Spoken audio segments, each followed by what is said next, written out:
Heidi ho there, friends. Bobby here today. Hey guys, today we're working on our equipment, trying to maintain some stuff. We got a problem here with our Husqvarna 225L weed eater that actually is a very old unit. 1996. 1996, Nathaniel says. Pawpaw gave this to us, right? Yeah. His pawpaw, my dad. And we put a carburetor on it here a while back and got her up running really good. She worked really good there for a while. And lately it's got to where it acts like it doesn't take the gas. I don't know if we've got an adjustment issue with the carburetor or we got like a exhaust restriction problem, but we're gonna take it apart here today and check a few things. So stay tuned as we get this done. Okay, first thing we'll do here, guys, just take the air filter off. It's right here, and we'll lay it out of the way. And we actually replaced this air filter here not too long ago, and we had brand new ones when we done the carburetor rebuild. And it looks like there's some fuel kind of just laying around right there. I don't know why, but let's go ahead and pull this top cover off. And this is a 4mm Allen. So let's go ahead and pull this off of here, and this will expose the carburetor and the exhaust, and hopefully we can figure out what the heck's wrong. We haven't even cranked it again today because we already know how it runs, so we just want to get it off. It's nice and cool right now, so we can touch the exhaust if we need to. Okay, so the cover's out of the way, and I'm gonna leave the carburetor in place. What I'm looking for is the mixture screws on this thing. Okay, stay tuned as I examine this a little bit, guys. Okay, guys, I think the first thing we're going to do is go ahead and pull this, we're going to check this screen on the muffler to see if it's clogged up. I remember the last time we actually had some crud, carbon buildup on it.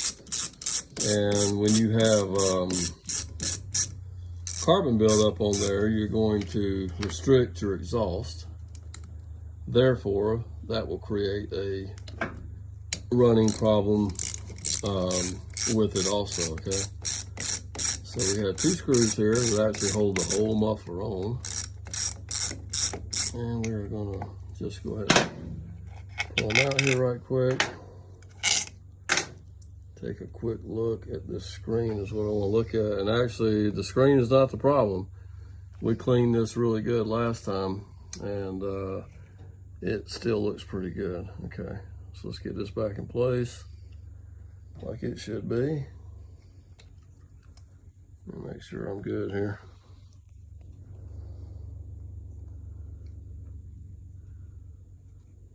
Okay, I think that's good right there.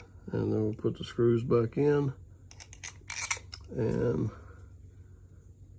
get this put back on. So we definitely have a fuel problem, I do believe. And it is a fuel starvation problem, I do believe. Now, there's a few things this could be, okay? The line going in the tank, I know we had it pretty long before. It could be kinked, could be starving fuel. We're gonna check that.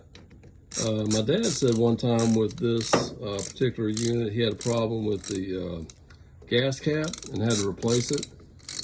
And that could actually be the problem too, not allowing the fuel to ventilate properly in the tank. But actually the other day when it was running bad, I actually checked that. I cracked the cap while I was running it, and it didn't seem to make much difference. So I'm not sure if that's it or not. Now we do have, I did find a little like really thin screwdriver here for adjusting the mixture on it. We may try that as a last resort to check the mixture on this thing. So stay tuned while we do that. All right, guys, I think I'm gonna check this fuel line here. I wanna see how much of it I got shoved down in here. I know we got a filter on here. And I don't know, see, this is our line right here. Here's our filter, okay? The line still looks good. It don't look like it has been kinking at any point. Well, let me look right up through here so it looks like it's pinched any. I don't believe it's pinched. as it goes around through here. I don't see any point which this line looks like it's pinched, okay? It all looks pretty doggone good, okay? I don't think fuel delivery is an issue. So let's just go ahead and, we may have a little bit too much line on here. Maybe I could cut some of it off. I think I will. I'm gonna go ahead and go, let me grab something. I'm gonna cut a little bit of this off. Okay guys, I finally got it started. Let's see if I can get it to shove on down there a little bit. And there we go. I think that's good. I don't think that'll pull off now. Oh, so let's shove it back down in there. All right, little guy, go on back down in there. There we go. Okay, now, so we've cut a little bit off of that. I don't think idle screw is a problem because it actually will idle good. Matter of fact, I think I'm just gonna go and fire it up right now. And we'll see what she'll do. Choke is what, this way? Here we go. Yeah. I'm gonna go and give it a pull here, guys.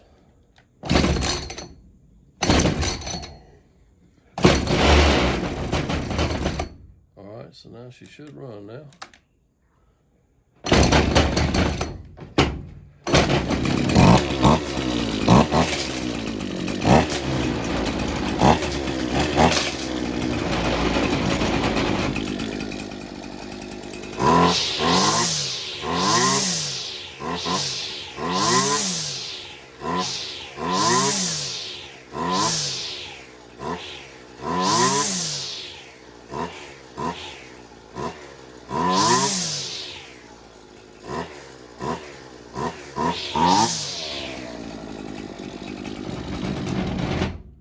Guys, I can already tell you that right there is running better than it did the other day.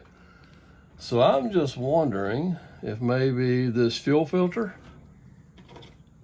is restricted. It looks like it is soaked with some fluid, and it could have been restricting the airflow, because look how we have a lot of fuel and everything in here. It seemed like it was getting a lot more air right then. That's the best it's ran. So I think what we're gonna do, we got some more air filters. We're gonna change the air filter on this thing, and we're gonna go out and run it just a little bit. So stay tuned for that. Okay guys, we got some new air filters here. I'm just gonna go and shove one in, and we're gonna put everything back together and fire it up and go give it a little test drive, okay? So stay tuned for that. And we'll go see how it's acting now. Maybe all we had here was a dirty air filter.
Okay guys, hey, it's running better.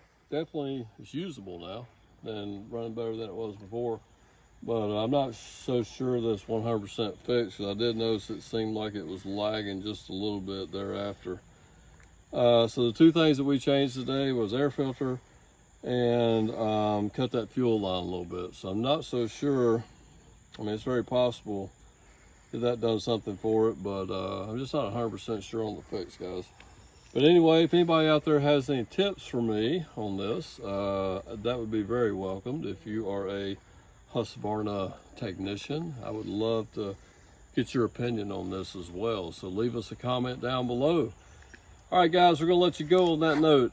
Don't forget to like, comment, subscribe. We will see you next time. Take care.